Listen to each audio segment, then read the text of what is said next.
morning बंधुসকল আজি বেলি টেম্পাৰেচাৰটো অলপ কম আছে কালি বহুত হাই আছিলে খেতি সিজন হল অলপ অলপ বতাও দি আছে বাৰু আৰম্ভ হল খেতি কৰিবলৈ সেইকাৰণে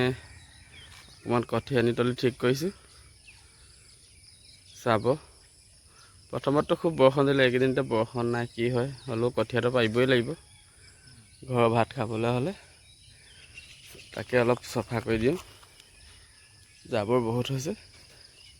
চাই থাকিব আপোনালোকে ভিডিঅ'টো ভাল লাগিলে জনাব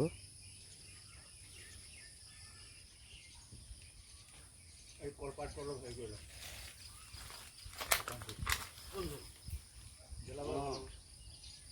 জলাম কোন এটো জলামি এটো অমিতা যে পাছে হেৰে এটো জলামি জলামি নাকি